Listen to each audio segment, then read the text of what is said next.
Hey guys! So, in this video we are going to talk about refactoring JavaScript and some tips and tricks that I found to have been very useful when I've been forced to do this sort of thing. So let's get into it. Now, there is a very, very, very good reason as to why a lot of people will argue that JavaScript over time becomes an absolute mess. And there are a few things that are truly an issue when it comes to JavaScript. And if you watched any of my other videos on this topic, you will know that I've partly blamed JavaScript, but at the same time, I don't feel it's right to blame the language in of itself, because honestly, if you are truly honest with yourself, if you are experiencing issues with maintaining JavaScript over time, my guess is that it has to actually do more with you than it has to do with JavaScript itself. The reason why that is because I see this phenomenon all the time. Whenever I see skilled programmers who don't perceive themselves as being front-end developers, I mean even front-end developers, it is like you are systematically destroying your own code base. I've seen it so many times. We have these amazing programmers who, for some reason, as soon as they start writing JavaScript, write really shitty code. It's not that they can't write good code in that language, it's just that they don't care enough to actually do it. So that's the biggest problem I see. And honestly, I can't help you with that one. That's up to you. You have to fix that. And I think that you know how. Anywho, what I can give you is a few tips and tricks that I use when I do the thing that I argue is the most high-risk thing you can do when you're writing things in JavaScript. And this is something that you should be aware of if you write JavaScript projects. Guys, over time, a big JavaScript code base is extremely hard to maintain.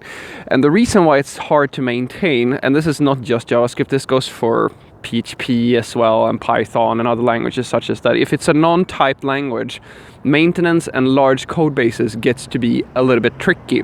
It's not impossible, but it's more tricky. And the reason why it's more tricky is because when you don't have a compiler or static types of anything like that, that means that every time you change something, if you do a big refactor or things of that nature, the odds are that you are going to break something without actually knowing it until it's too late, or at the runtime when you're starting to run the application.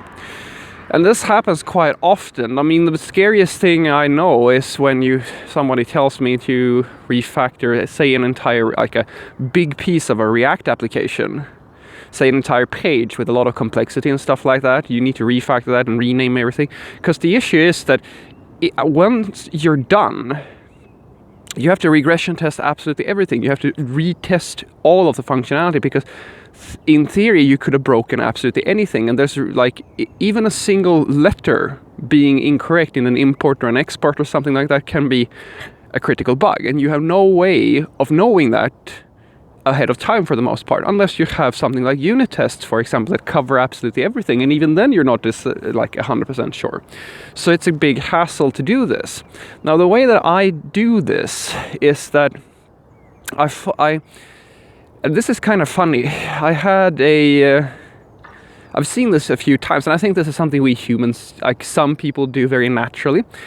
What they will do is that when they start a refactor or they change something from one thing to another, what they will do is that they will remove the first thing and then they will start working on the next thing. Don't do this.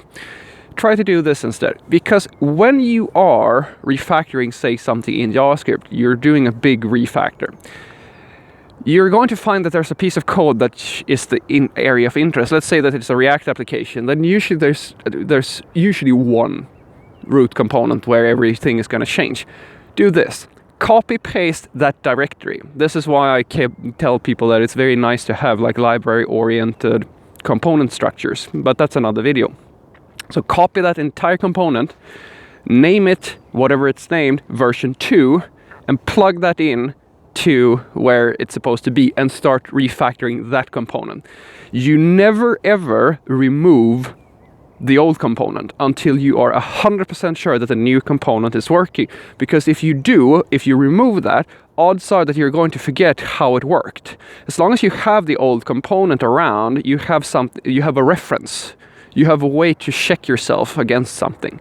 And that's become like, it's a small trick, but it works very, very well. It helps you a lot with figuring out how everything is supposed to be working and debugging your own code, basically. And I do this for absolutely everything, methods and so forth and so forth. That's the biggest tip I can give you. So when you are refactoring something like that, take your time. I mean, I do that too. Like whenever you're refactoring a lot of JavaScript, take your time, make sure that you copy paste the new functionality, make sure that it works, and then you remove the old stuff when everything is said and done, like when it's all regression tested. Because trust me, when you don't have a compiler, the risk of you getting something wrong in a big refactor is very, very high. And that's why something like TypeScript is very, very useful. It's a shame that not more people are using TypeScript, because it helps quite a bit in large projects. Have a great day.